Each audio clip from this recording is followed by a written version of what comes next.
What are you doing? Hi, my name is John Siki, and I'm carrying out a single-person protest here in Seoul, Korea, because my two children were abducted to Korea from San Francisco at the end of 2019, and they haven't been returned to me or to the USA, despite the fact that all the courts in Korea, including the Korean Supreme Court, have ruled that they should go back with me. So in October of 2022, I started the Treadmill protest. I have the Treadmill here. And that was covered a lot in Korean and international media. And since starting the protest, I've come to know that this issue is actually a much bigger issue of child abduction to Korea and within Korea. So I met parents from many other states in the United States and other countries, France, Brazil, Canada, and probably more, who are dealing with this problem. So I'm going to carry out this protest to explain to people what needs to be done to solve the problem and to get all of our children home. Why did you pick the Supreme Court for the location? I'm protesting here in front of the Korean Supreme Court. The reason I'm protesting here now is that last year we worked all year with the US State Department, the Korean Ministry of Justice, actually the Korean President's Office and National Assembly, to explain the problem of child abduction to Korea and what needs to be done to make Korea hate compliant again, since the State Department has found Korea non-compliant 2 years in a row. So as a result of that, we managed to get changes made by the Korean Supreme Court in the rules used for enforcement, which is a major victory. So change is coming. However, the process for making those changes had a lot of flaws. So the results are not as strong as we want them to be.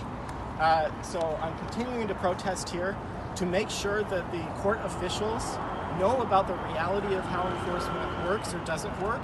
And we also need the court officials to tell the bailiffs, the Jipeng-won, exactly what they should be doing in order to make sure that enforcement is successful. So that's why we're here at the Supreme Court now. What are these flyers for? So these are the flyers I started the protest with, which was in Korean and English about my children's case. And we also started an international petition that you can sign online with a QR code or through the website. And we've also got here one of the other cases out of Seattle that's gotten a lot of international attention. It was a film festival has been covering a documentary about that case of abduction from Washington State to Korea. And we've also worked with organizations inside of Korea fighting parental alienation and parental abduction.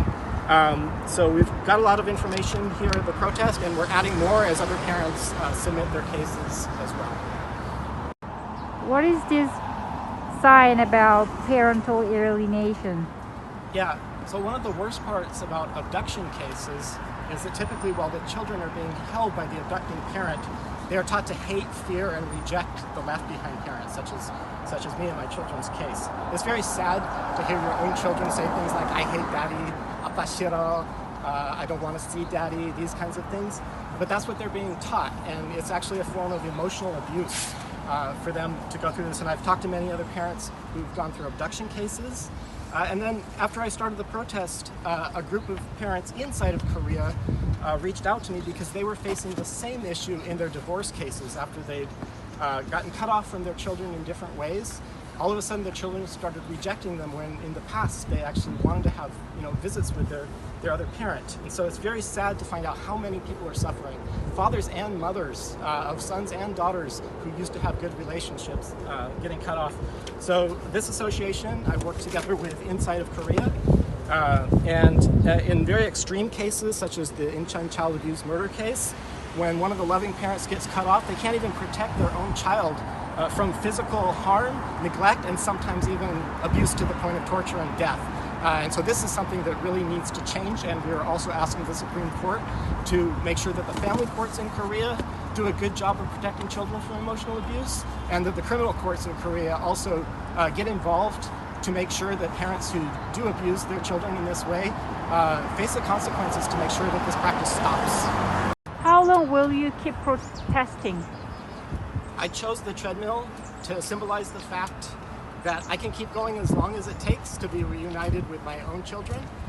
But now that I've come to learn so many other parents are facing the same issue and we're working together on the problem, I would like to keep working to raise awareness in Korea and not just stop at the Supreme Court enforcement changes, but we need the National Assembly to also pass better laws to prevent child abduction and to protect children's rights against parental alienation. So I will keep going with other parents to make sure that happens. How can people help you? So it would be great if you can share this story with your friends in person, on social media, in your chat groups. Get the message out about what's going on with child abduction in Korea and parental alienation. If you know journalists in any country, including Korea, please let them know about the story so that they'll cover it. It's already been covered extensively, but we need to keep getting the message out to raise awareness. And finally, we have an international petition. So there's a QR code here, and you can find the petition online, and then you can just go and visit the QR code, and it'll take you to our change.org petition. So many people have already signed. We're almost up to 10,000. But if you can sign the petition yourself and share it to your friends and get them to sign, it really helps for explaining to politicians and journalists the seriousness of the issue. Thank you.